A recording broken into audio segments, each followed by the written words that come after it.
your campaign is bringing to other persons living with disability at the University of Cape Coast campus?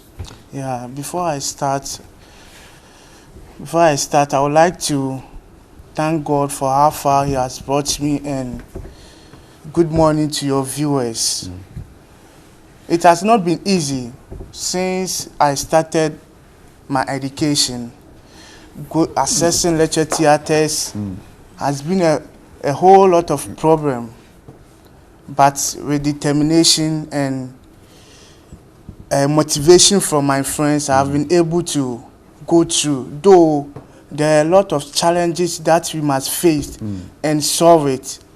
Congratulations to you on your graduation, but let's talk about some of the challenges. I mean, we've spoken about, for example, let's talk about a halls of residence, where you used to live. Okay. What was the challenge there? We have a lot of halls in the University of Cape Coast, especially Casford, Ogwa Hall, ATL, and Kuma Hall. Most of them, their entrance are not accessible. Okay. Especially Casford, we have a stairs over there. Before you can enter, you have to get down from your wheelchair, which is not good. At times, we want to move freely without any help. You want to do it yourself? Yeah, at times. You don't want to be helped? Yeah, we want to do it to ourselves. We don't need any help, but due to the steps, we have to call for people to come and help us. So what do they do when you get to the steps? When we get to the steps, we have to get down and use maybe our hands to walk to the hall, which is not good for some of us. Have there been cases where they would have to lift you? Yeah, with a wheelchair? at times they have to lift me, or they have to hold two of my hands and assist me to the hall. Okay.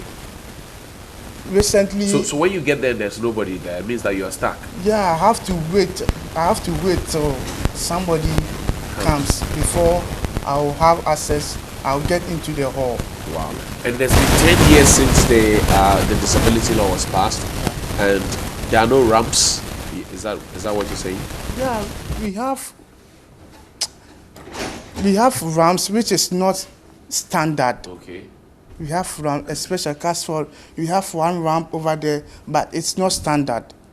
So I was not using it, and later because of that, I have to move out from the hall to hostel, which is superannuation hostel. Okay. And when I went there, we have a study room, which is on first floor. Okay. And before you have to access it, you need elevator. Okay.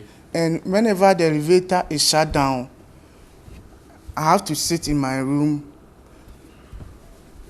Even if I have planned to go and study at the study room, it has because the elevator is not working. because I have to cancel it, which was not helping me. But I tried my best to. TV3 Mission came to you. We got hold of information of these wind of these stories you're sharing with us. How did that story impact you? The story we told, Spencer Watson told. Yeah, after Spencer came out with a story, I was so impressed that our knees are little bit. Our knees are in line. Our knees are. They were being dealt with. Yeah. Our knees are being dealt with, and I was really impressed. I remember level 200. I had a lecture at one of the floor, and I spoke to a lecturer. Okay. That I can't access the building, so if they can do something about it, I'll be happy. Okay. And the lecturer told me he can't do anything. Wow. So I have to develop a strategy to access that lecture hall. Wow.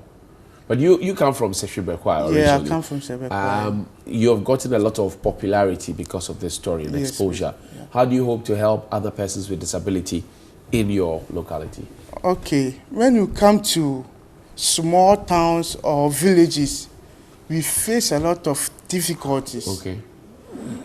Some people cannot have access to classrooms, and they lack wheelchairs.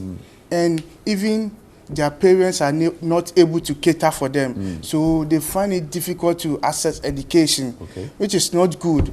And I'm praying that if I get sponsorship, or I get an corporate body or an NGO which will help me, I will try and bring those who are not able to go to school because of their challenge out, so that they too can have access to education. And when you go to the villages, because of the way some of our parents, they think if you are disabled, you are nothing, you can't do anything. Right. So at times they hide their children, which is not good. And you want to talk about all of these things. Samuel, I thank you very much for your time, and I wish you all the best. And I'm proud of you, I must say, for being a shining light and for being selfless enough. Congratulations on your degree as well, and keep up the good work. That's Samuel Aboga. He is a man who was at the center of a story we put up together. We put up 1 year ago by my colleague Spencer Kwabena Boateng in the University of Cape Coast. Now, we're told that respite is coming to us, but he wants to cash in on the popularity that he is getting and to show the world how the disability is not inability.